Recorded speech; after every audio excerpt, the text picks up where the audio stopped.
Before I come to that question of where the buck stops for the semi-final exit and the manner in which it happened, the fact that once again, despite entering the knockouts, India was, left gasping and wasn't really able to get their hands on the trophy.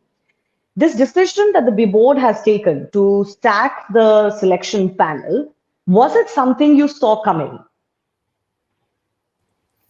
Yeah, in fact, I am not surprised at all by the selection panel being asked to go, and there are multiple ways to look at it. Like some may call it like a typical knee-jerk reaction on part of the BCCI. The others is like at some point in time somebody will have to accept that this is not the team or this is not the set and the combinations that needed to have gone to Australia. So to each his own here.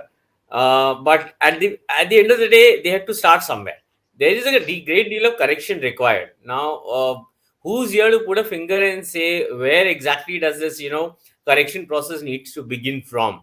So the BCCI saw it prudent, to begin by changing the set of the selection committee. But Shivani, I'll say this now that sacking this selection committee is not the important bit.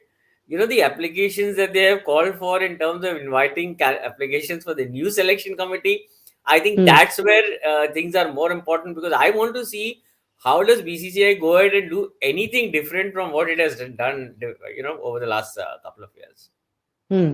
So I'm going to come to the criteria by which they're selecting the national selection panel and whether that should be different for, let's say, Test cricket and ODI cricket, and whether T20 cricket needs to be looked at completely differently because that's just the age that we're living in. But as I want to give you some time for opening comments too.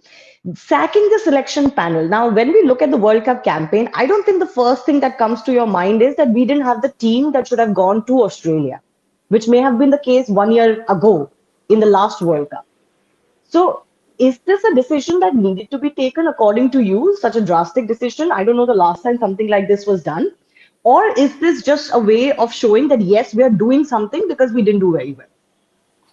Well, Shivani, I think it's one way of, showing that we are aiming to fix accountability. Now, you and I may agree or disagree with the methods, and I Hmm. completely, don't agree with only the selection committee being sacked or removed, Hmm. because the selectors, we live in an age where the selectors writ doesn't run large.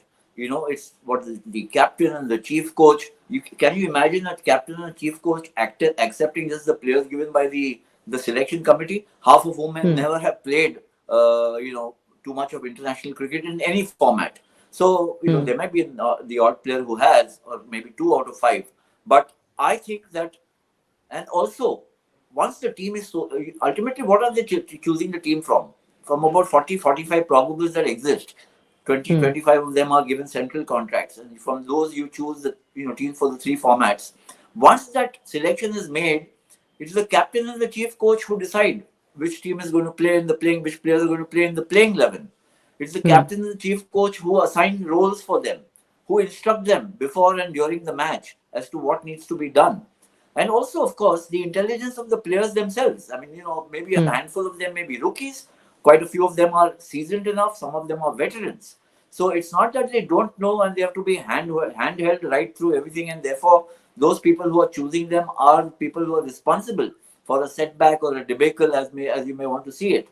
I think really, as I see it, if this is happening, then it should suggest a larger change in the central Hmm. discourse in Indian cricket. What are we talking about from top to bottom? From the highest office bearers to the selectors to the captain and the coach, are we talking about breathing in a fresh approach to cricket in whichever format you're playing? Are we thought leaders or are we just followers? What is this template Hmm. that we keep hearing about? I mean, Ben Stokes' strike rate is less than 100 or 110. He played two of the most vital innings and he won the tournament for his team. So if you Hmm. stick to templates, then you might not actually find the solutions. Yes. You have to look at how to win matches as the central thought. And there you will find answers emerging, not maybe instantly, not all the time, but more consistently. I think, just to give you an example, I think that has happened in the case of New Zealand cricket and in English cricket in the last 5-6 years. There, the trajectory of their cricket in all formats has shown quite a dramatic jump. If you see, India have been consistently good and not able to make that final leap to winning tournaments. We've been in the semi-final in 2019. We've been in the semi-final in 2022. We've been in the final of the Test World Test Championship. Why is it that we can't win? Is it because of the selectors, or is there something else? Is my question.